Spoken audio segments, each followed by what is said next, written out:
Welcome to Make and Decorate, a podcast for makers who love to sew, quilt, and decorate.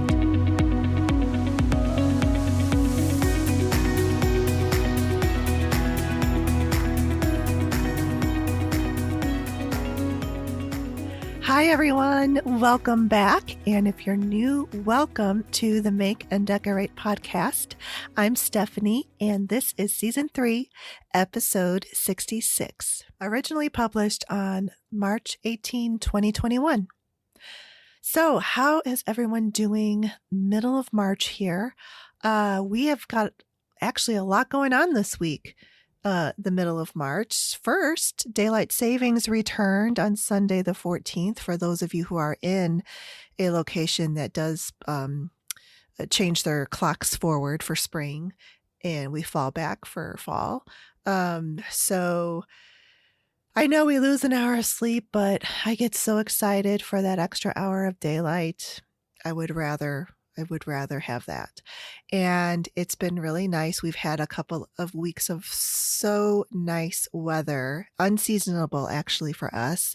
It was in the high 60s, but that was just a ruse, as it always is in our area, because we got a cold snap back this week. And I'm recording this before it may or may not happen, but we were supposed to get a couple of inches of snow on Monday, the 15th. So we'll see. Then middle of the week is the 17th, which is St. Patrick's Day. Happy St. Patrick's Day to everybody. So with the COVID pandemic, everything going on, the city of Chicago, just like all last week, they just were like really harping on the news of like, because backstory, people love to get together for St. Patrick's Day the weekend before, if it doesn't fall on the weekend. So there's huge like parades and parties and just huge celebrations downtown. And they dye the river green. And it's like a bright green, like a bright green. It's pretty cool. But this year it was like, no, there's none of that. And they're being really strict on the bars, and because we're not out of the COVID tunnel yet. So and this time last year when we were first starting our quarantines, nobody listened. And so there were like all these big huge crowds downtown. So that's why this year they kind of learned, and they're just like, don't you do that, don't get together. Oh, I know. But so anyway, my husband, they reopened the dog beach. So my husband's so excited, and he's been bringing Cooper down the last couple of weekends. And when he was driving back, he saw that they dyed the river green. He took a picture of Cooper. I'll post it on the podcast page. So that was a surprise. The city did not announce that at all. So that really brought people's spirits up, and it's pretty good. It's really cool. So anyway, happy St. Patrick's Day. And then Saturday, spring officially begins on the 20th. So I don't know. I don't know what's going to happen here. It's always up in the air between March and April, and sometimes even May. But because we had this warm, weather already, I'm kind of hoping and being positive that our spring will come on time this year. It really hasn't in the last few years. So we are due some nice spring weather. Yeah, and I also saw my little tulips popping up from the ground. Little leaves are coming up from the ground. And these are the ones that I planted last fall. And my little netting trick worked to keep out the squirrels and the bunnies. So, yeah, so far so good. So I want to tell you a little story. It has nothing to do with creativity, quilting, or anything, but it is about my podcast host company, Buzzsprout. So Buzzsprout offers a service to podcasters where they will host the podcast, and depending on if if you do their free platform, then they don't store any of your podcast episodes. But so then they have other tiers based on how many hours that you utilize in a month. And so I do the paid program because I want all of my podcasts to be stored up into that, cloud up there.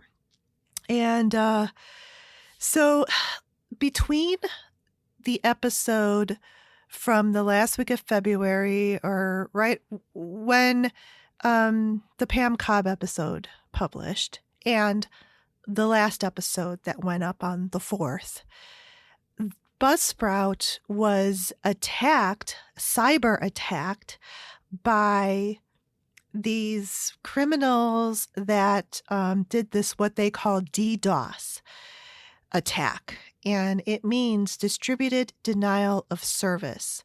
So they got a hold of Buzzsprout's, their servers or something, and they temporarily disabled them. And it didn't affect me at all just because of the timing that I had uploaded these episodes.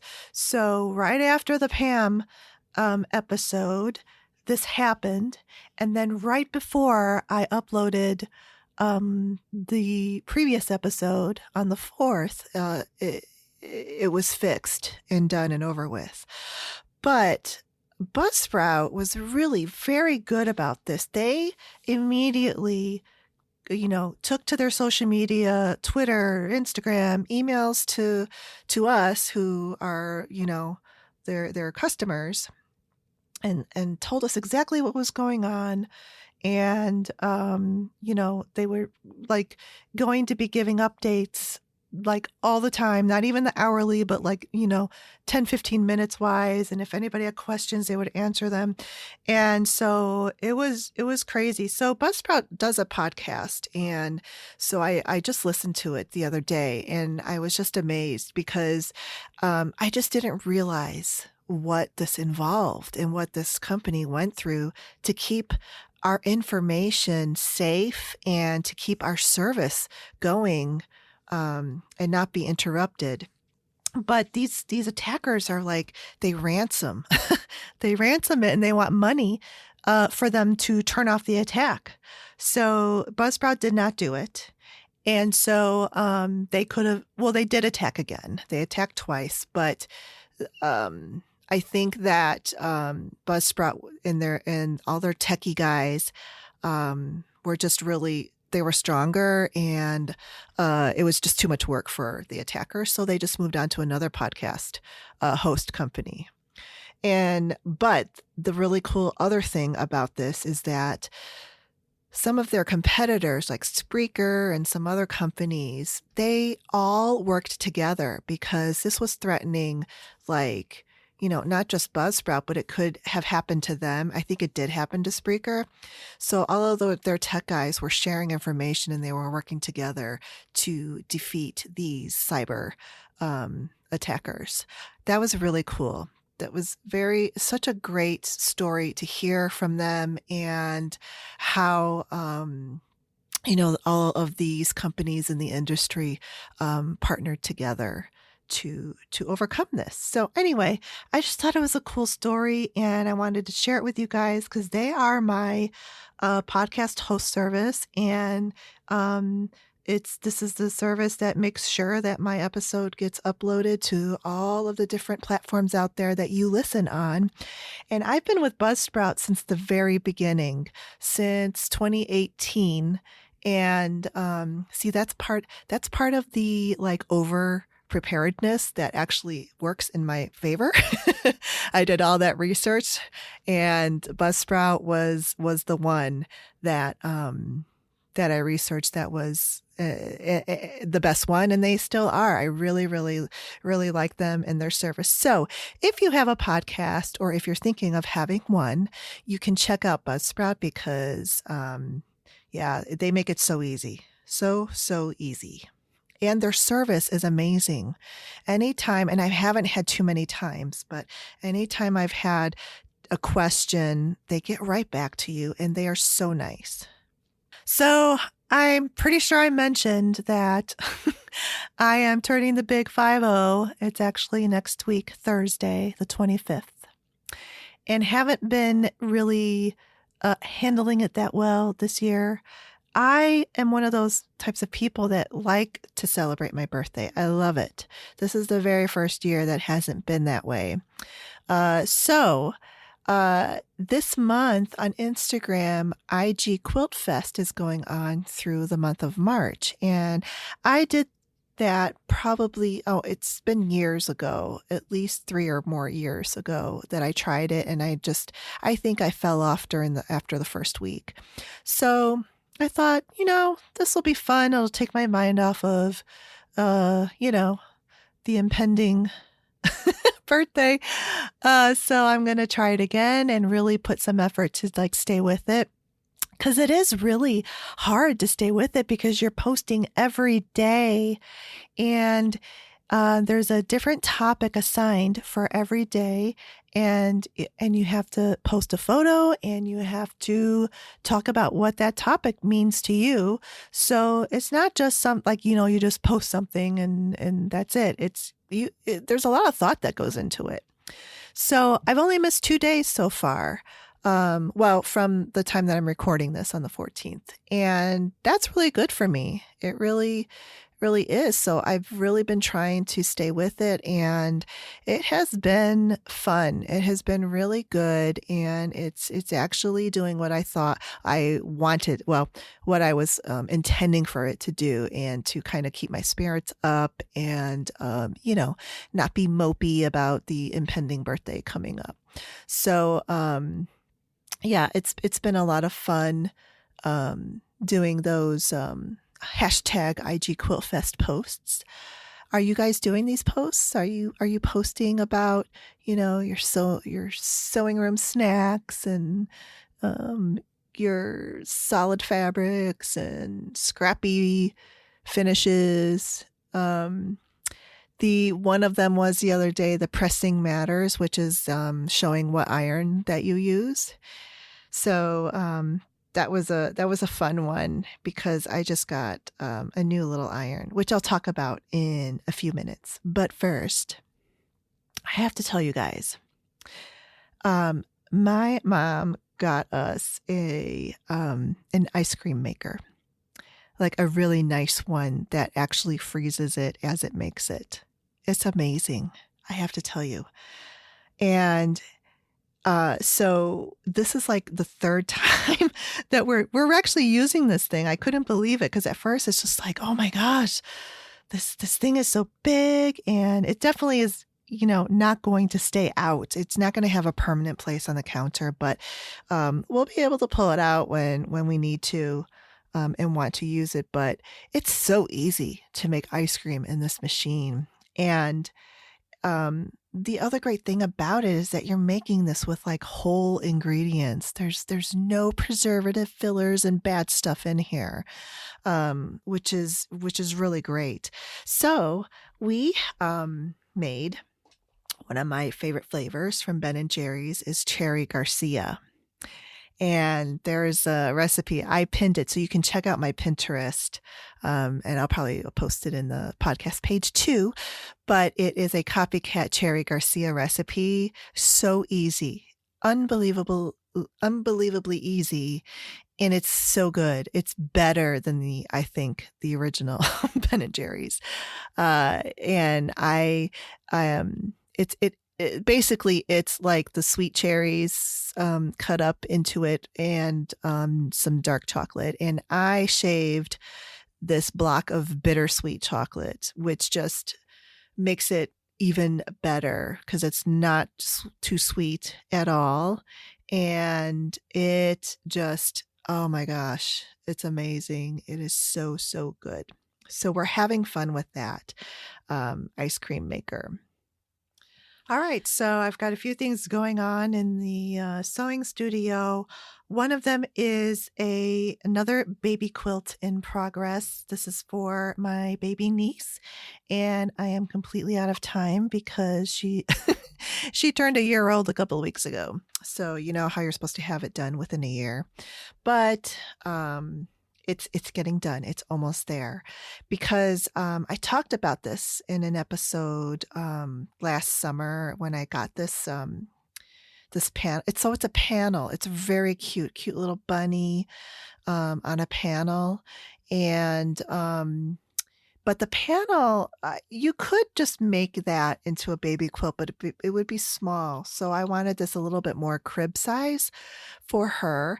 So I did a border and I played around with half square triangles. I put them in all different types of directions, chevron and this and that. But I ended up with this really cool, it's like I call it a swizzle pattern because it's like little diagonal stripes. And it looks so sweet. It's so cute. So it was just kind of hard to I didn't think about this before I started making all these half square triangles, but the panel is a specific size and the half square triangles are also a specific size. So they may or may not be lining up with the length and the width. So I think I got lucky though.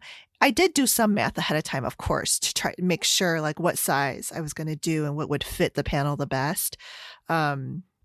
So I think I ended up doing like 3-inch half square triangles, and I did have to trim the top and bottom of the border just a little bit, but I don't think you can really tell.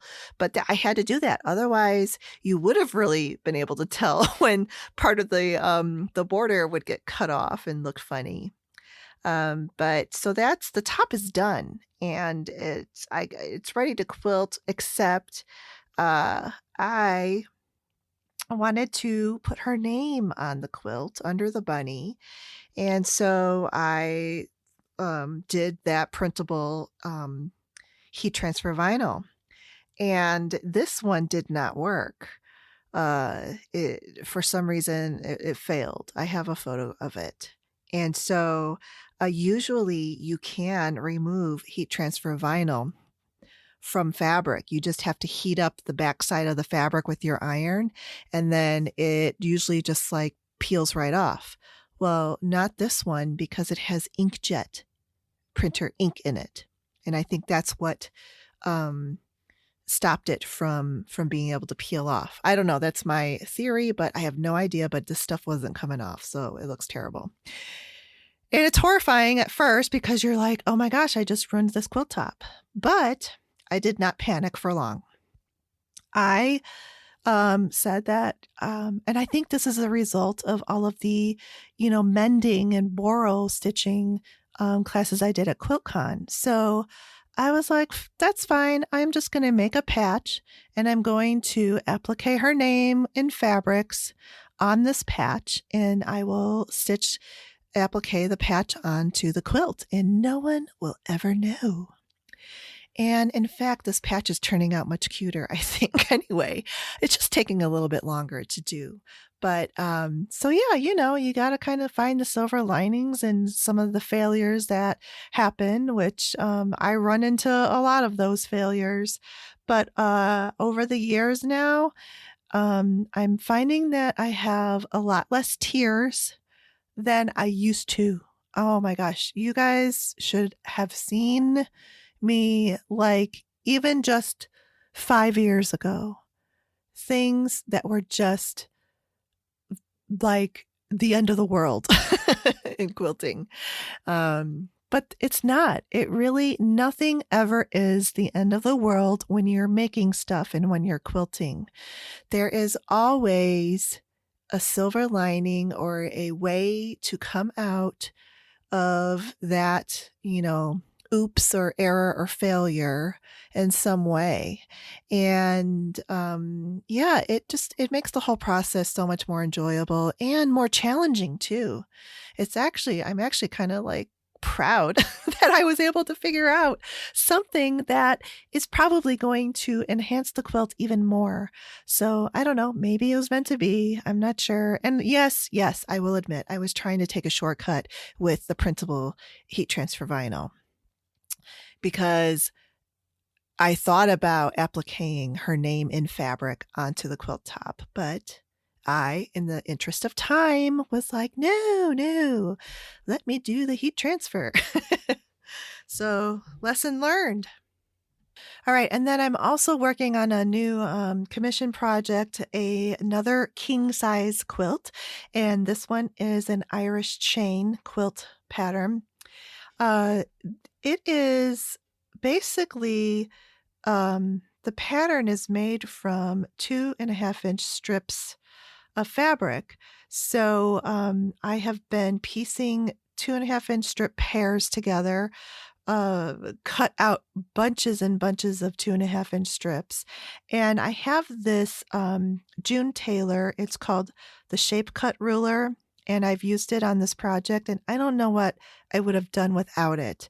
You know, I do have a die, a 2.5-inch AccuQuilt die that will cut the 2.5-inch strips, but there's a waste of fabric with that I didn't think I wanted to fool with, especially because this is a quilt for someone else, and I want to be conservative with the fabric. So this, so it's like a clear ruler, and it goes into 1/2-inch increments, and in those 1/2-inch increments, there's little slits cut into it where you can put your rotary cutter in there and rotary cut straight up the guide, and it keeps your rotary cutter straight and on the path, and you get these really nice accurate 2.5-inch strips. And I could cut 3 to 4 strips at a time. You could also layer the fabrics and cut even more strips at a time. So I really, really like that tool, and there are many other types of this tool. I just happen to have this one, June Taylor one.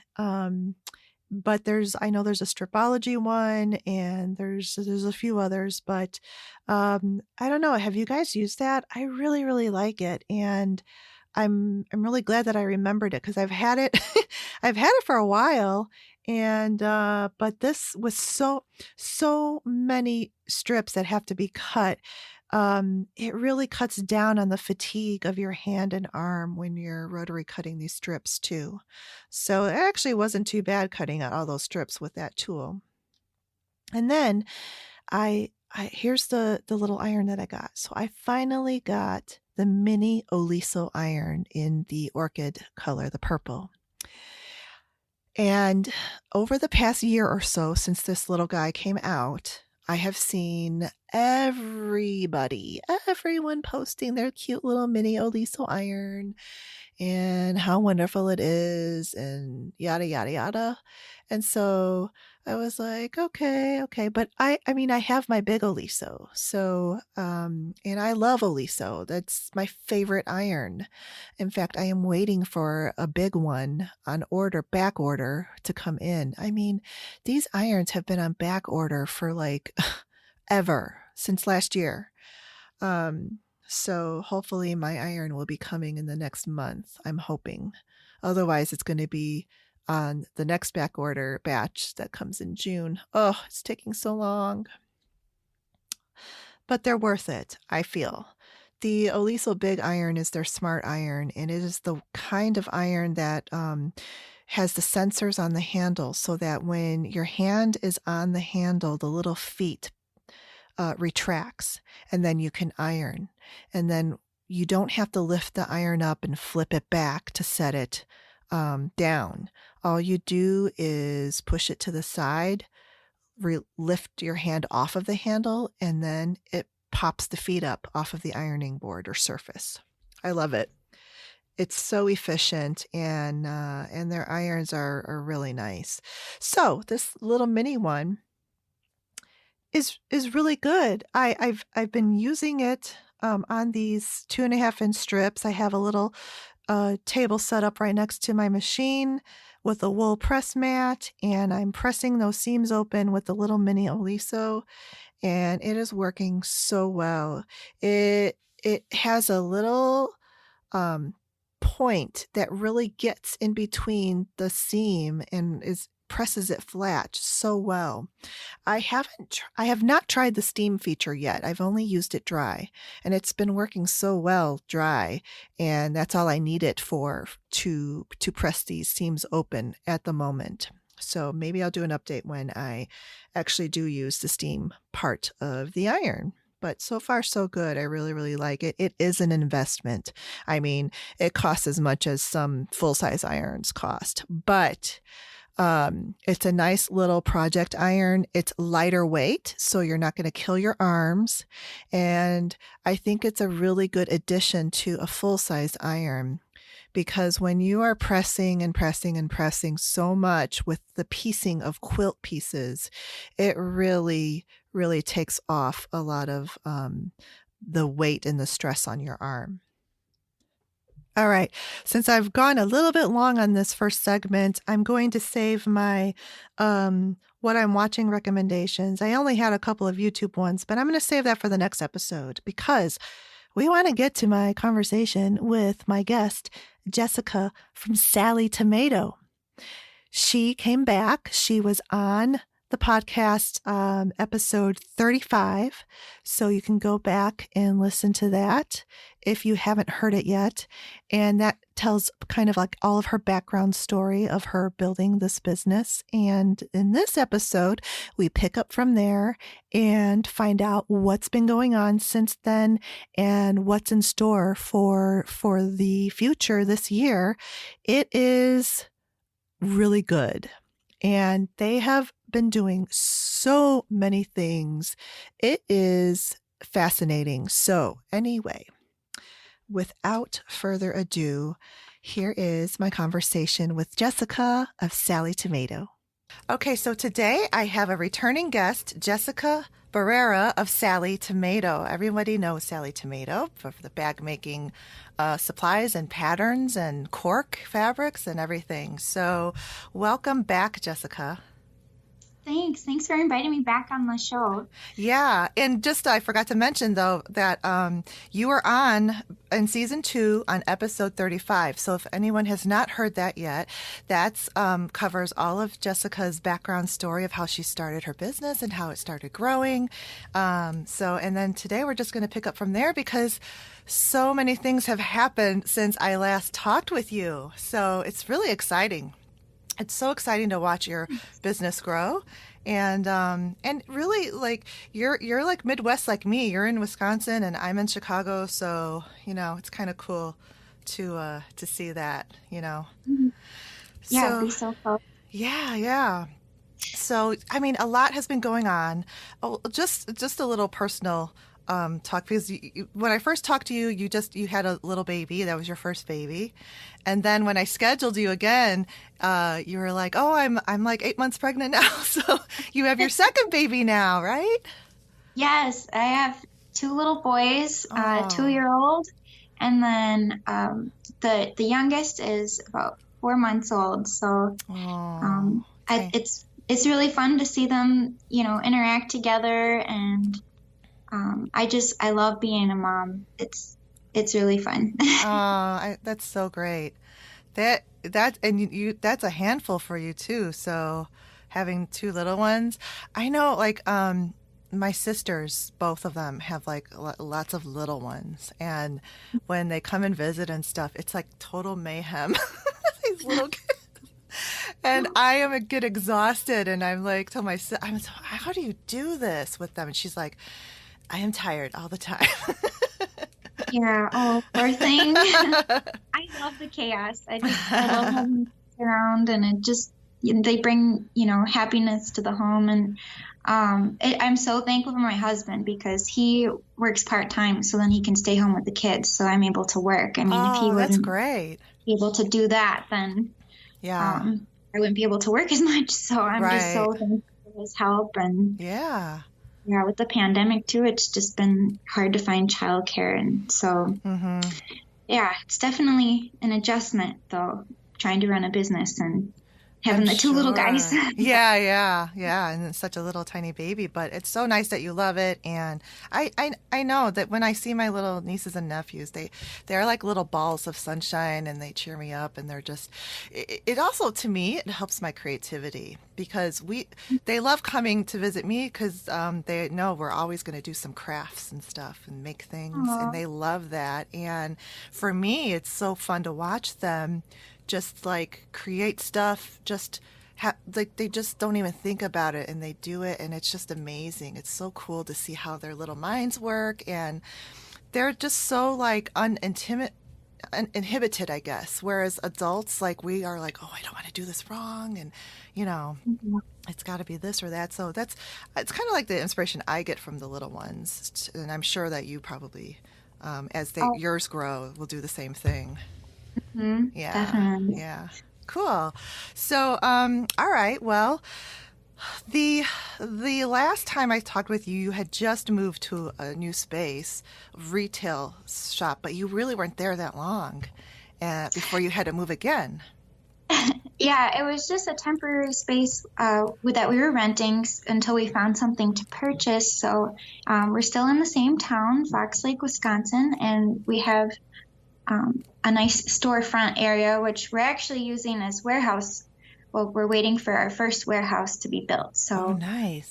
we'll have a warehouse separate from the store, which will be nice. And it's Mm-hmm. still all in the same town. But hopefully that'll be completed soon. And I've been sharing progress photos on social media. So Oh, everybody good. seems to like seeing that. And it's really exciting. It's amazing to see how much the business has grown. I'm just so thankful that everybody's enjoying what Sallie Tomato's doing. And Yeah. Yeah, yeah. it's really good. And you know what? I'm sure your town, this is really good for your town because it is providing employment opportunities and, right? With the warehouse and just Oh, even yeah. your shop and everything, right? Yeah.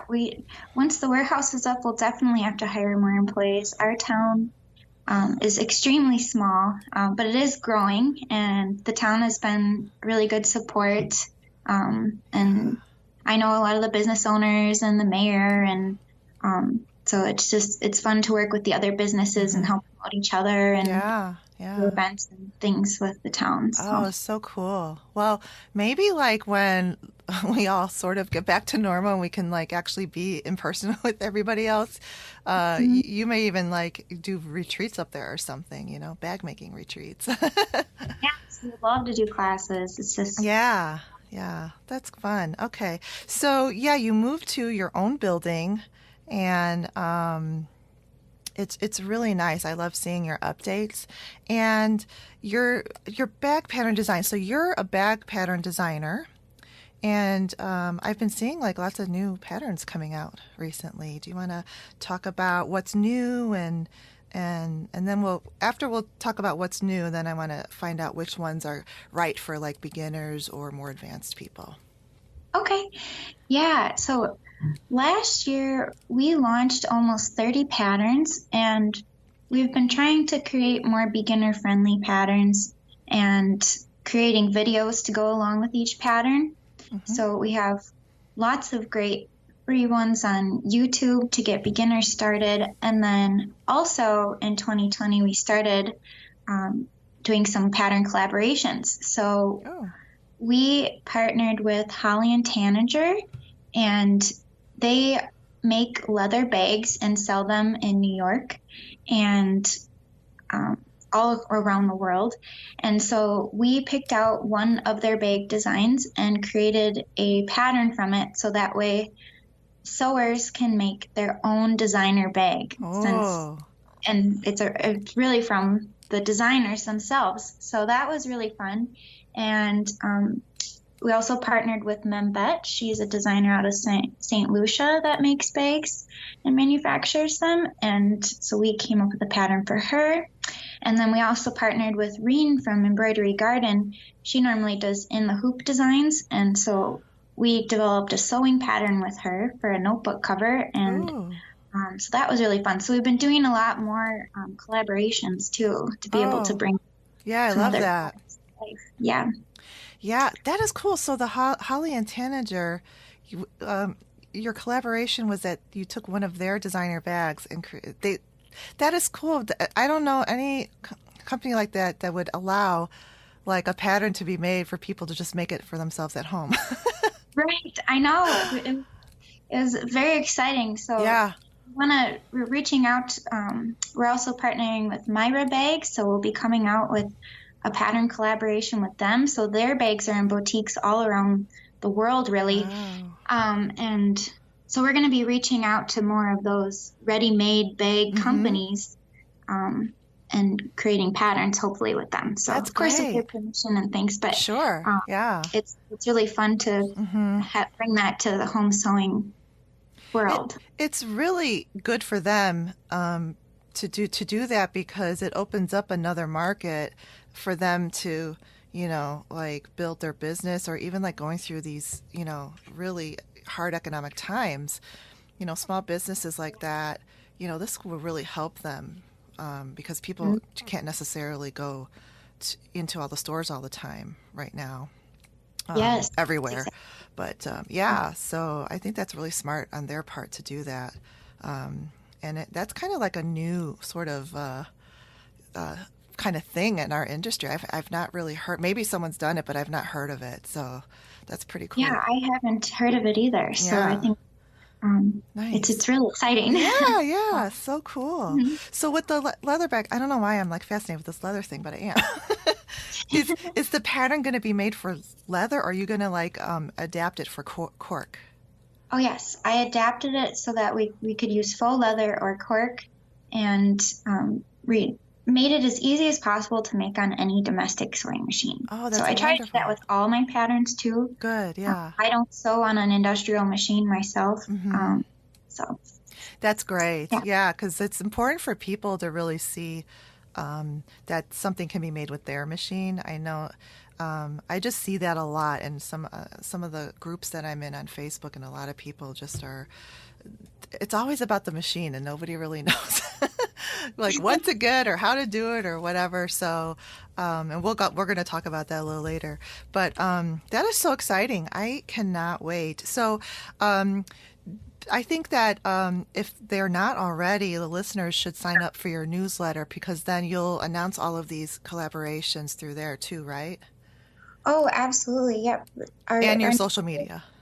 We Okay. send out an email newsletter about twice a week, just with updates and specials and new pattern releases, Uh-huh. things. So we've always got something exciting going on and Yeah. trying to inspire you. So Yeah, yeah. And sometimes I see you'll have little, I don't know, bundles of cork and other little things that you send out in the newsletter. And literally, I might not see that email for a couple hours, and I go there and it's like sold out. So it's like, you have to be kind of like at the right place at the right time with your email because yeah, they go yeah. really quickly. But those are really fun. Those are, I think people really love that, Thanks. obviously, because they sell out so quickly. Yeah. So let's talk about what has been trending as far as bag patterns. I think crossbody bags have been pretty popular. I don't know where the totes kind of fit in it because they used to be super popular too. But you work with us all the time. So what are you seeing people really trending towards? Yeah, well, crossbody bags definitely continue to be our most popular style of bag. Yeah, that's my But favorite. yeah, me too, especially being a mom, it's nice just to Yeah. sling it around and I don't have Mm-hmm. to worry about it on my shoulder. So our backpacks have been really popular too. Oh, okay. Wallets are great. So for this year, we see fringe trending. So we have some ideas for coming out with some bags featuring fringe. Ooh. And we've had a great response to our faux leather. The cork continues to be really popular. So just Mm-hmm. working more with the faux leather, it seems to have that more ready-made bag look to Mm-hmm. it. Yeah. Really professional looking and Mm-hmm. easier to work with than you think. So just Yeah. incorporating into patterns more. Oh, good. That's great. All right. And so what are the essential notions you would say for someone that wants to like start making bags? Yeah, so definitely wonder clips are a great Ah, notion to yeah. have on hand.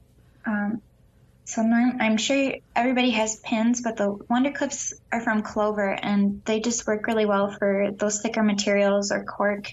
You Yeah, shouldn't use. because you can't pin cork or faux leather. Yeah.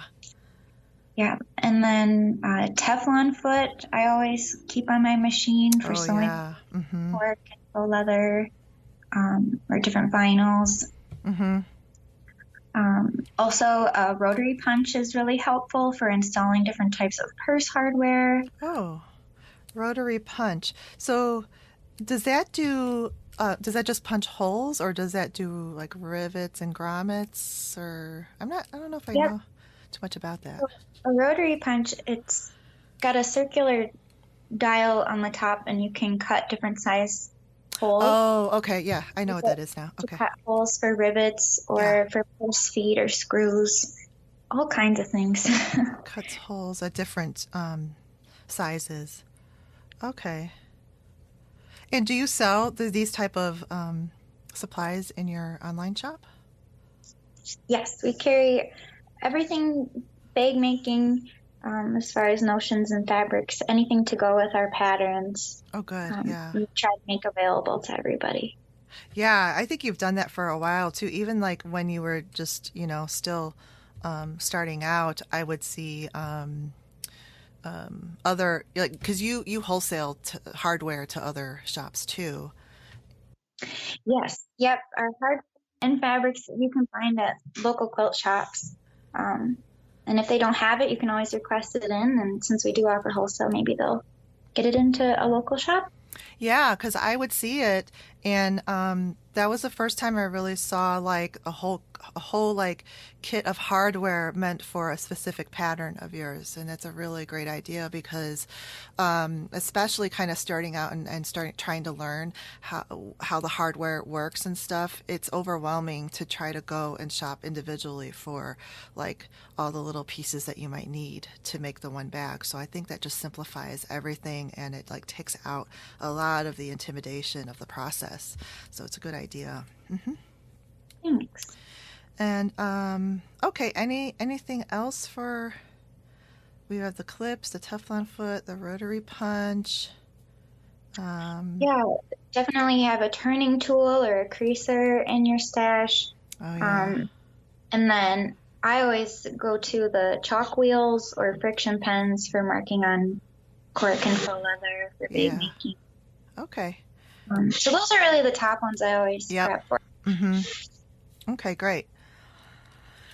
And then, so let's move into textiles because we've been talking about cork, and for people, I think cork is pretty popular now, but for anyone who hasn't heard of it, tell us what cork actually is.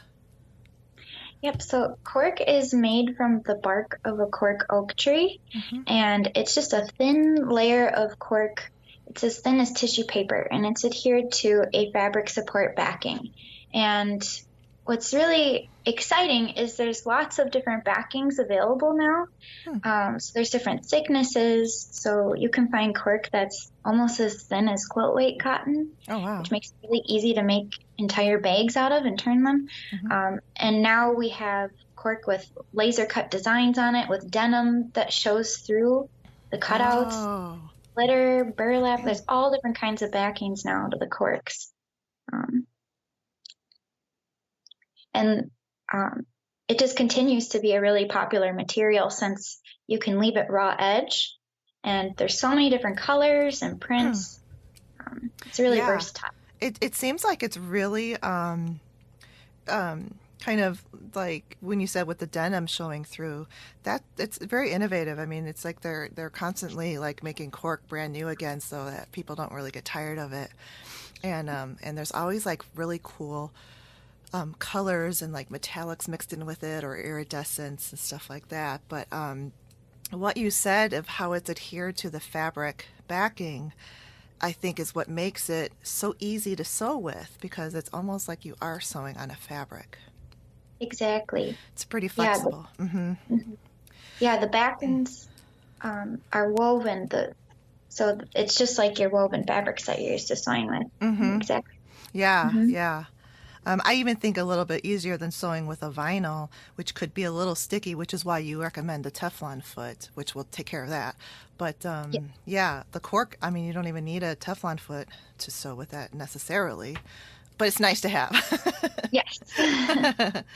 um, and then, what other textiles are popular, or do you like to make bags with?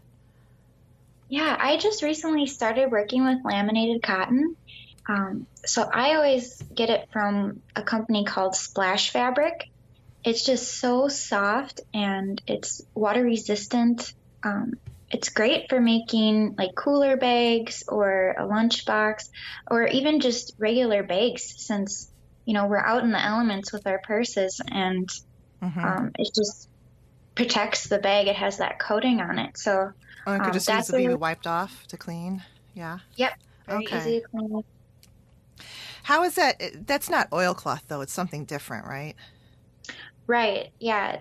The oilcloth is more like a plastic, and this is it's just has a coating on top of the cotton. So Oh, I think, yeah, so that you kind of still see the texture of the fabric, but it's coated for yes, yes. resistance to. Okay, Hmm. that's So interesting. I've been working with that a lot, and then Okay. also we're gonna bring in some faux furs and make bags with faux fur. Oh, So wow. we're trying to keep things fresh and new, and Yeah. bring some different kinds of materials in That's to the bag. another textile that has just taken off, and um like even like 5 7 years ago, there was not the variety that there is today. There's just Mhm. so much variety of faux furs, and that's so cool that you're gonna incorporate some bags with that. And it's good to that would be a good tutorial too for people to learn how to work with the faux furs, because I've seen a couple of different methods, like people like you just clip through the backing and not through the fur so that all that stuff doesn't come like Right. falling off. Yeah. Yeah. So, and then I've even seen people kind of like clip off the seam allowance part of the fur so that it Yes. sews. Yeah. We get rid of the bulk. Yeah. Hmm. Yeah. The bulk. Uh-huh. Oh, so cool. Yeah. Faux furs everybody loves those, I think. They're fun. Um, Okay, so we've got all of these great notions and some patterns. So, what type of sewing machine is best suited? See, I want to know what's best suited for primarily bag making use, because um, uh, some people just really don't know. And then maybe they might buy just like a do it all machine, and then it's not Right. heavy duty enough. But if someone is really looking to, like, you know what, bags are my thing, and that's what I'm going to be making. So, what type of machine would you recommend for that? Yes. So what I sew on and what I recommend is a straight stitch only machine. So Baby Lock offers one, Brother, Janome, just off the top of my head. Mm-hmm. Juki has Juki, some as yeah. well. And so I use the Baby Lock Accomplish, and that's all it does is a straight stitch, but since that's its only function, it doesn't do a zigzag, no buttonholes. It's very powerful at what it does. Mm-hmm. And it's great for sewing through those thicker materials. So finding a machine that you're able to adjust the tension, and then also the foot pressure is really helpful. Mm-hmm. So that's just the amount of pressure that your presser foot is putting down on your fabric. So when you sew through those thicker materials, if you're able to adjust that pressure, it makes it easier to sew through Yeah. those thicknesses. Yeah, it really does. And when I first, I got my Juki in 2015, and before that, I would make bags.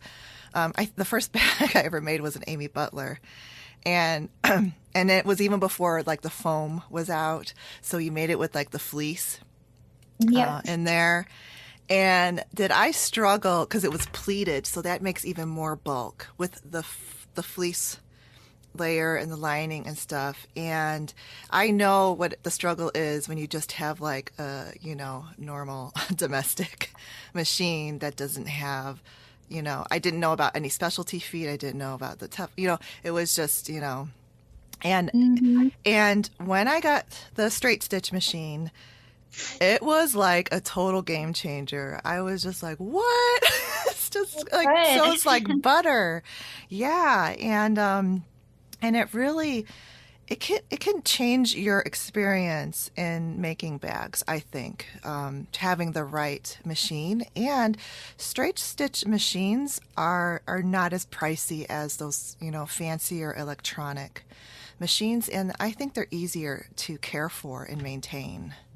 Oh, definitely. People Yeah. kind of get intimidated by having to oil them, but it's really nothing, really. Yeah, they are more mechanical looking, but like you say, I mean, they are easier to use and maintain, which is nice. hmm Yeah, so if someone really wants to like focus on bag making, and you can do home dec very easily with those types of machines too, then like a straight stitch only machine. But if you want to do it all, then I think you'd have to add some accessories to make your experience easier, for just a regular domestic sewing machine, like what you already mentioned, the Teflon foot, maybe a walking foot, Yep, walking foot. and Yeah, me. having those extra feet definitely Yeah, the helped. extra feet. Okay. All right, great. Um, so, and then I wanted to know what your advice to people who think bag making is too hard. Because I know, like, even before I started quilting, I always thought it was so hard because those designs just look like amazing, and then when you don't know how they're pieced together, you just have no idea like how it came out like that. And then once I learned how to do it, I was like, what was I so afraid of? So I'm Right, sure bag yeah. making is the same thing. Mm-hmm. Yeah, what I would recommend is starting with some of those freebies, so you get an idea of how the instructions will be written, from different pattern designers. hmm And usually the freebies are simpler patterns, and you can use some scrap fabrics. And also, this might be kind of surprising, but I would actually recommend finding a project that you can make out of only cork or faux leather, because a lot of those are written for raw edge, and it's just easier to work with that one material.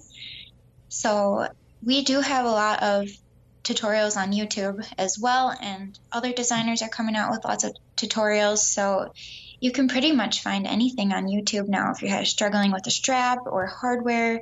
hmm That's a great reference for beginners. Yeah, it's so true. But that's a really good tip about the only cork only bag designs, because then you don't necessarily need any of the stabilizers and lining. Cork can be unlined, and Hmm. and it could be a really quick to finish project too. That's a great idea. I didn't even think that could be a really good beginner Yeah, project. just making a box pouch or a little zipper pouch just hmm out of all cork would just be something. Then you Yeah, can get a feel for the materials and sewing through the thickness and things before you right, get into more of those technique things right, of bag making. right. Yeah. Oh, cool. And cork bags just look so impressive too. They look very professional. Yeah. So cool. Okay, great. Um, all right. So you said that 30 patterns came out this past year. That's a lot. And have you designed all of those? Yes. So I am the main designer, and then we started bringing on the pattern collaborations. So we have Uh-huh. a couple other designers, and then some of our team here have big ideas too. So um, they've been starting to come out with some of their own designs. Oh, So, wow. Okay, uh, cool. yeah, yeah. Nice. So, what do you want to promote coming up? I think this episode is going to publish in mid-March. So tell us what you've got coming up this year. Yes. So for this year, we just started a brand new Bag of the Month series. And last year we did our priceless kit series. And this year we're doing an inspired by nature series. So every month we find a picture from nature and we pick fabrics, and either whether the prints or the textures on the fabrics kind of go with that nature scene and the colors. So that's just something fun and fresh every month to look forward to. Mm-hmm. And we are expanding our YouTube videos. So we've been doing more free video series, full projects on YouTube. Mm-hmm. Always trying to come out with some new, fun, creative ways to use the different materials and hardwares and Yeah. zippers. Yeah. And do you design your hardware, some of your hardware too? Like if you have a Yes. bag pattern design in mind and you think, oh, I need this type of a handle or whatever. Yes, we are coming out with some Sallie Tomato exclusive hardware this year that we have designed ourselves. Ooh, So that's really exciting. that's nice. Mhm. Yeah. And your hardware is really cool because you have all those really cool metallic finishes, like the, I think like the iridescent and rose gold, right? Yes, yeah, we have 5 different colors. Everything comes in the 5 colors. So if you need your rectangle rings to match your swivels, it all will match and coordinate. Yeah, that's really nice. All right. So that's a lot going on, and you're going to be building a warehouse too. So Yes. that's a lot. But I mean, I think it's exciting and a lot of fun. To just, I mean, it's a really exciting time for you and your business, I think, right? Oh, yes. Yeah, yeah. Oh, So, cool. and the new faux furs this year too, so that'll be fun. And Oh, you're going to be carrying faux furs in your shop? yes. Oh, Yep. great. Slowly we're adding more and more fabrics to the shop. Oh, wow. Hence the warehouse Yes. necessity. All right, great. Great, great, great. Okay. Well, I was almost going to call you Sally. I know it's your middle name, though. Yes. I was like, thank you, Sally. But Jessica, thank you so much for coming back on to my show. And I've been wanting to talk with you because of all the newsletters I see and all the stuff that you've been introducing. I was just like, we have to catch up again because there's just you're growing so quickly and just some really fun, innovative new things coming out. So and there's so many, like this year too. I know that a lot of people like pulled out their sewing machines that they, for making face masks and stuff, and they're getting back to sewing, which is really fun. I kind of like seeing so many people like getting back into sewing or starting to sew. Yeah, there's been so many new beginners sewing, and just seeing a lot more machines. And people participate online, and it's really fun to see them connect and a lot of creative ideas on social media. Yeah, definitely. All right, so we'll put the links to your website and your social media, and your social media Sallie Tomato. Sallie Tomato Patterns. Sallie Tomato Patterns. Okay, patterns. Got it. Okay, well, thank you so much, and just continued success for you, your family, and your company. Oh, thank you so much. It was great talking with you and catching up. Oh, yes. Thank you so much. All right. Bye-bye. Bye. Wow, isn't it amazing all of the cool things that Jessica and her business has been doing this year? I looked up these collaboration patterns that she did, and I will put a link to her website that has all of these here. But the Holly and Tanager pattern is called the Commuter Bag. And then there's a second one called the Mini Companion. So those are the two patterns that she did from the designs by Holly and Tanager. And the Mem Bet pattern is called the Sachi pattern. That is a beautiful bag. I really want to make that pattern. It looks like it would make like a very pretty summer bag. And then the Reen Embroidery Garden, I'll put a link to, she did a YouTube video with this collaboration of this, it's called the Della Composition Notebook. And so there's a collaboration with Reem, who does embroidery on this notebook cover. It's really, really cute. So yeah, it was, I love this episode. I hope you did too. And enjoy the rest of the month. And I will talk to you next time. Bye-bye. If you would like a bonus episode every month, become a patron and support the Make and Decorate podcast show at my Patreon page, Make and Decorate. The Make and Decorate podcast is produced and edited by Stephanie Socha. For photos, links, and more from this episode, visit my podcast page at makeanddecorate.com.